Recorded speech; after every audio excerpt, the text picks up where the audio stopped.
हाय नमस्कार दोस्तों, मैं हूं के शर्मा और आप देख रहे हैं इंग्लिश अल्टीमेट यूट्यूब चैनल।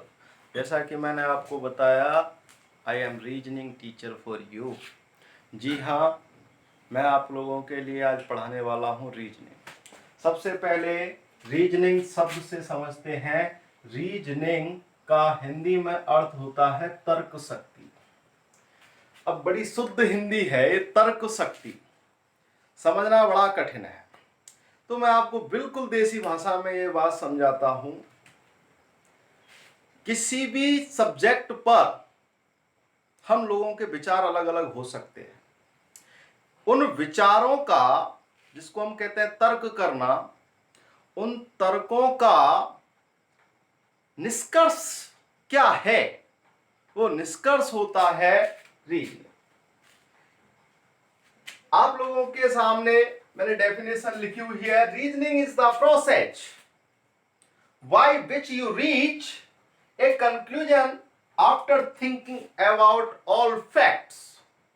यानी कि आप किसी भी सब्जेक्ट के बारे में अपने सारे तथ्यों को देखकर, उन पर विचार करके जिस निष्कर्ष पर पहुंचते हैं, वो प्रक्रिया होती है reasoning.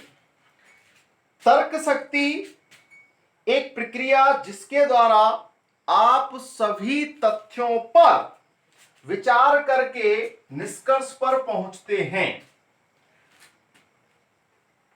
Reasoning is the process by which you reach a conclusion after thinking about all the facts। सभी तथ्यों पर विचार करके किसी निष्कर्ष पर पहुंचना रीजनिंग होता है। इसे और आसान भाषा में मैं आपको समझाता हूं, कैसे अपने विचार होते हैं, क्या तर्क शक्ति हो सकती है, उस पर मैं आपको लेके जाता हूं। एक गिलास है जो आधा पानी से भरा हुआ है, जिसमें पानी है। अब उस गिलास को यदि हम 4 लोग, 3 लोग या 2 लोग या 5 लोग बैठे हुए हैं, तो उस गिलास के भरे होने के तथ्य पर ही सबके अलग अलग विचार हो सकते हैं। फॉर एग्जाम्पल, मैंने पूछा कि ये गिलास भरा हुआ है या खाली है, तो हो सकता है कोई कहेगा आधा भरा हुआ है, कोई कहेगा आधा खाली है, कोई कहेगा थोड़ा सा पानी है। दैट्स यानी अपने अपने विचार हो सकते हैं। और मैंने कहा कि गिलास पूरा भरा हुआ है, आधा पानी से और आधा हवा से। गिलास तो पूरा ही भरा हुआ है। ये तो मैंने नहीं पूछा था कि गिलास में पानी से भरा हुआ है या हवा से भरा हुआ है, मैंने पूछा गिलास खाली है या भरा हुआ है। तो किसी भी फैक्ट्स पर, अब किसी भी सब्जेक्ट पर अपने तथ्य रखकर उनका निष्कर्ष निकालना क्या होती है? रीजनिंग होती है। अब मैं आपको लेकर चलता हूं, जो आज मैं आप लोगों के लिए टॉपिक पढ़ाने वाला हूं। फर्स्ट टॉपिक, वर्णमाला। यानी कि नॉर्मल वे में कहें तो इंग्लिश की ABCD। जी हां, इस पर काफी क्वेश्चंस बनते हैं, तो उनका हमें क्रम याद रखना होता है। या तो हम एग्जाम में कोई क्वेश्चंस कर रहे हैं, या तो मिसिंग वर्ड्स होते हैं, या फिर उन वर्ड्सों को सीरीज में जमाना होता है। अब यदि हम इतना समय बर्बाद करेंगे कि हम पूरा ABCD लिखें, उनके नंबर लिखें और उसके बाद हर बार उसको पलट के देखें, तो वो तो सही नहीं होगा। तो अपने को कंठस्थ याद होना चाहिए, तुरंत दिमाग में क्लिक होना चाहिए कि कौन से वर्ड का क्या नंबर है। चलिए, सबसे पहले हम बात करते हैं तो A से लेकर Z तक कुल अक्षर जो होते हैं, आप सब जानते होंगे कितने होते हैं? 26। A से लेकर Z तक कुल वर्ड्स होते हैं 26।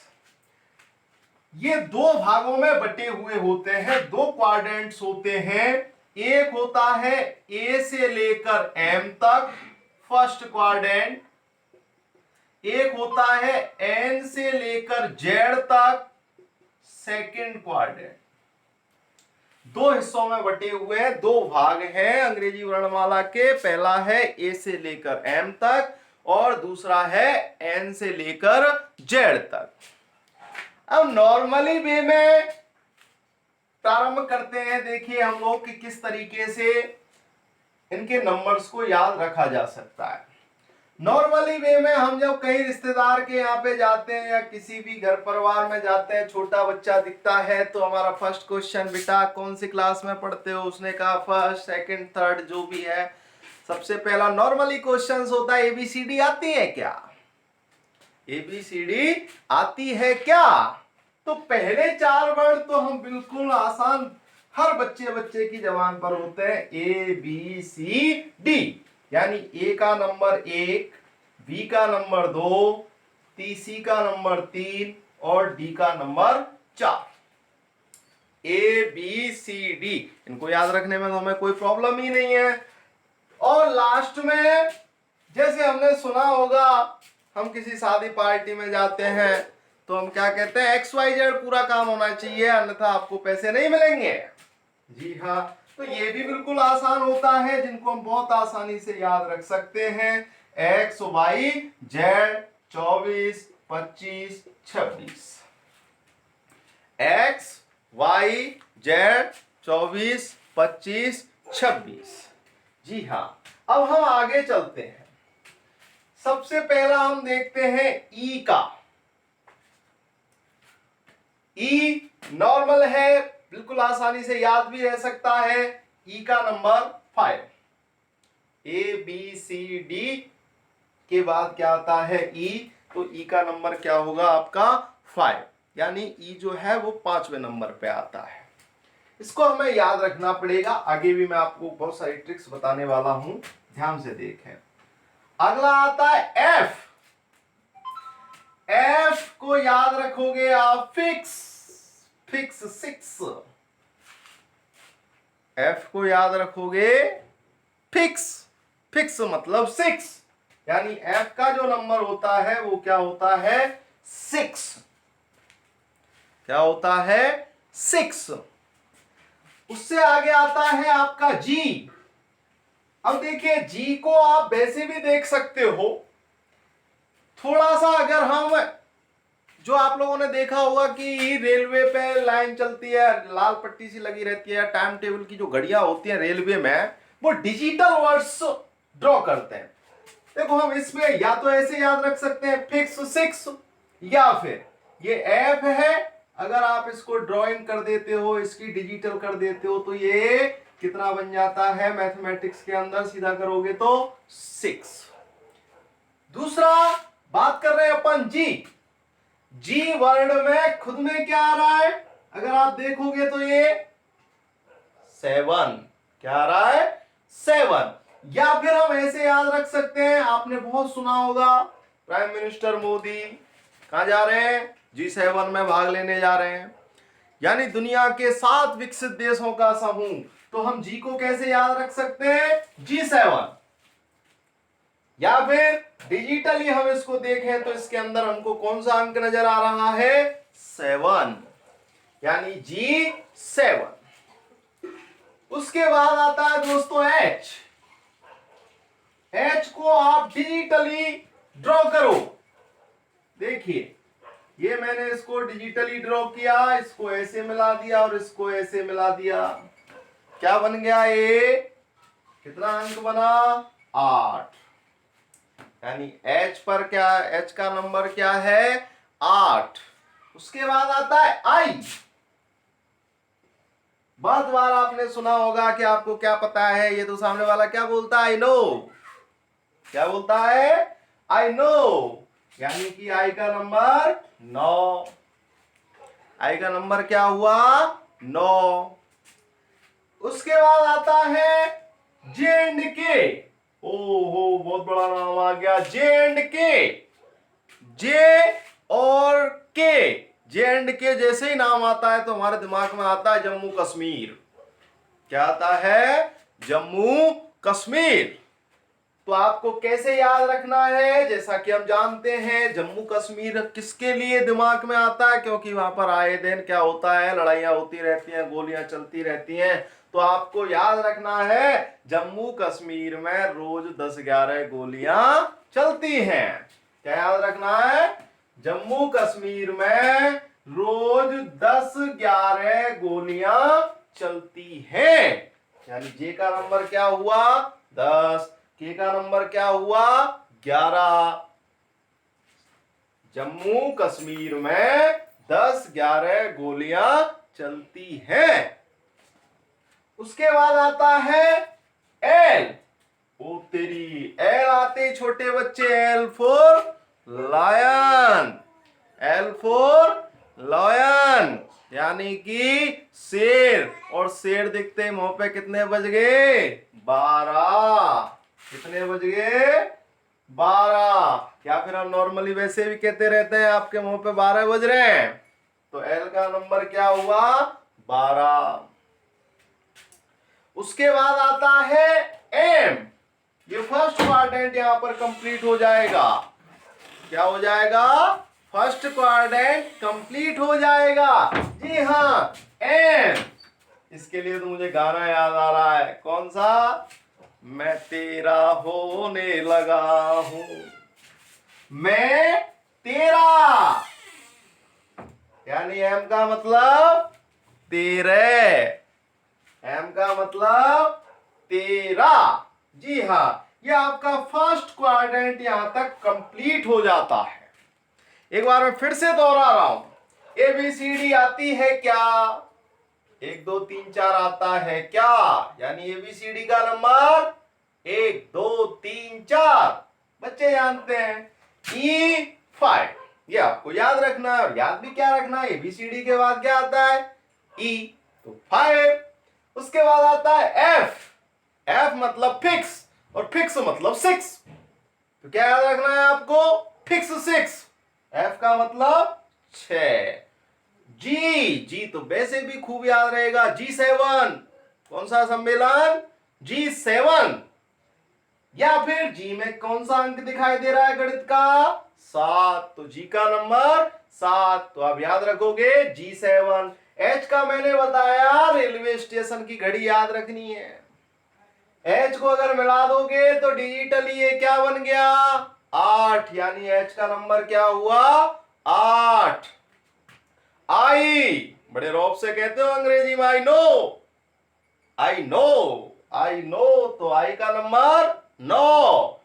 जे एंड के याद आते ही क्या याद आएगा, जम्मू कश्मीर। जम्मू कश्मीर में रोज 10-11 गोलियां चलती हैं। जम्मू कश्मीर में रोज 10-11 गोलियां चलती हैं। बड़ा आसान है, हो सकता है अभी अजीब लग रहा हो कि ये सब इतनी सारी ट्रिक कैसे याद रहेंगी, कुछ नहीं है। अब देखो जैसे मेरे दिमाग में फिक्स होते ही 6 दिमाग में आ जाएगा। G7, ठीक है। I know. जैसे ही अब क्या है, जैसे ही आपके दिमाग में ABCD आएगा ना, तो आई के साथ नो अपने आप आने लगेगा 1-2 बार की प्रैक्टिस से। J&K आएगा वैसे दिमाग में, और J&K तो आप वैसे ही पता है न्यूज चैनल्स पर 24 घंटे क्या रहता है, J&K, जम्मू एंड कश्मीर, जिसमें रोज 10-11 गोलियां चलती हैं। Next N, L. एल मतलब लॉयन। लॉयन को देखा तूने, तेरे मुंह पे बज गए 12, तेरे मुंह पे बज गए 12। तो एल का नंबर 12। M4 मैंने भी एक गाने की लाइन गाई, हाँ लड़के तो बहुत इस गाने को गाते होंगे, मैं तेरा होने लगा हूं। इसका मतलब M का number 13। This is the first quadrant, first part of alphabets. उसके बाद चलते हैं एन। दोस्तों एन की आकृति देखो, दिमाग लगाओ गणित में। ई का है बेटा, क्या है ये 4। रोमन में आते कारके में 4। अब 4 तो यहां है वेद रहो, तो 4 ते का बनो 14, क्योंकि 24 भी नहीं हो सकता। बहुत सारे लोगों के दिमाग में आ रहा होगा, तो XYZ तो सबको पता है भाई, 26 तो टोटल ही होते हैं। तो 24 तो होने से रहा, ऐसा तो है नहीं है कि आपको ये पता हो कि साहब n के बाद तो खत्म होने वाली है ABCD, ऐसा नहीं है। तो यानी n का मतलब क्या हुआ बेटा, 14। उसके बाद आता है OP, इसको आप याद रखोगे ओ पापा, क्या याद रखोगे, ओ पापा मम्मी ने मारे 15-16 डंडा, मम्मी ने मारे 15-16 डंडा, तो मौतें निकल गो ओ पापा, यानी ओ का नंबर कितना हुआ 15, पी का नंबर 16। उसके बाद क्यू मतलब क्वीन, और क्वीन मतलब रानी। अब रानी के पीछे डोलोगे तो बेटा बड़ो खतरा है, और खतरे को मतलब 17, इधर देखिए खतरा उधर 17, और खतरा कहाँ है, क्वीन के पीछे यानी रानी के मामला है। उसके बाद आता है R एंड S, आर की आकृति को आप थोड़ा सा घुमाओगे ऐसे तो ये 8 का अंक बन जाता है। क्या बन जाता है, 8 का अंक। अब 8 के साथ यह क्या बनेगा 18। उसके बाद आता है एस और ST बड़ा दिखता है ना, हर बार फॉर्म भी भरने जाओगे STC का और भरा होगा तो उसमें आया होगा ना STSC, तो STSC में 19-20 का फर्क है, STSC में 19-20 का फर्क है, यानी S का नंबर 19 और T का नंबर क्या हुआ 20, ST में 19-20 का फर्क है। उसके बाद आता है यू मतलब युवा, और युवा कितने वर्ष पे होते हैं, सरकार ने क्या निर्धारित कर रखा है, शादी ब्याह की डेट 21 साल, यानी युवा कितने साल में है जाए 21, यानी यू का मतलब 21। उसके बाद आता है वी, और साथ में याद रखो आप डब्लू को, वी और डब्लू। अब डब्लू किसका उल्टा है दिखने में, एम का, किसका उल्टा है, एम का। वी पीछे याद रखेंगे क्योंकि यू वी डब्लू हमारी एक भाषा में होता है हमेशा यू वी डब्लू, वैसे भी याद रख सकते हो आप, यू का मतलब 21, यू वी डब्लू मतलब 21, 22, 23, वैसे भी याद रख सकते हो। वैसे भी डब्लू किसका अपोजिट होता है, एम का, किसका अपोजिट हो जाता है, एम का। 10 ऐड कर दो, कितना ऐड करना है 10, एम का नंबर 13, 13 और 10 23। ओके, यदि वैसे याद नहीं रहता है तो हम एम का कर सकते हैं, अभी और बताऊंगा, आप ध्यान से देखिएगा। और उसके बाद आता है एक्स वाई जेड, जो तो आप जानते ही हो 24, 25, 26।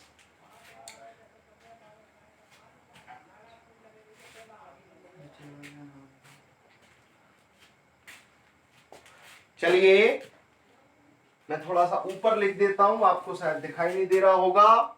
एस के बाद आपका क्या आया, टी, टी का नंबर, अब ऐसे मत सोचो, ऐसे सोचो STSC में 19-20 का फर्क है, यू मतलब युवा, और युवा हो जाते हैं 21 साल पर, V 22, W 23, X Y Z 24, 25 and 26। Okay okay, अब आपको तुरंत, चलिए एक बार मैं मेरे हिसाब से आप लोगों को याद कराने का प्रयास करता हूं। मैंने बोला G7, मैंने बोला आई नो, आई का नंबर 9, जे बोला जे एंड के जम्मू कश्मीर 10-11 गोलियां रोज चलती हैं, जे का नंबर 10, कश्मीर का नंबर 11, के का नंबर 11। ओके, इस तरीके से आप लोगों को इसकी 2 से 3 बार प्रैक्टिस करनी है तो आपको याद हो जाएंगे। ओके, इसके अलावा मैं एक चीज और इसमें आपको बताना चाहता हूं, जैसे एक वर्ड याद रखिए इजोटी, क्या याद रखेंगे आप, इजोटी, चलिए इधर लिख देता हूं मैं आप लोगों के लिए, इजोटी। 5 को पाड़ो आवे, 5 एकम 5, 5 दूनी 10, 5 तिया 15, 5 चौका 20 और 5 25। आप इनको 5 वर्ड्स को ऐसे भी याद रख सकते हो, इजोटी 5 10 15 20 25। दूसरा, तीसरी चीज क्या है कि आप लोगों को ये पता होना चाहिए कि अपोजिट वर्ड्स होते हैं इसके अंदर, जिसको मैं अगली क्लास में आपको बताऊंगा, जिनका योग हमेशा 27 होता है। जैसे मैंने अभी अभी बताया था आप लोगों को कि एक चीज बता देता हूं सिर्फ, बाकी कल क्लास में आप ज्वाइन करेंगे कल, तब मैं आपको बताऊंगा। इंडियन रेलवे, आई का उल्टा क्या होता है बेटाओ? आर। आई को नंबर याद करो, यहां मत देखो, आई का नंबर याद करो, आई नो। आई का नंबर कितना हुआ? 9। यहां मिलाएंगे तो यहाँ को नंबर कितने देखो 18, और 18 9 को जोड़ोगे तो टोटल कितना हुआ बेटाओ? 27। तो आप ऐसे भी याद रख सकते हो, जैसे आई याद है आपको, आई का उल्टा याद है इंडियन रेलवे।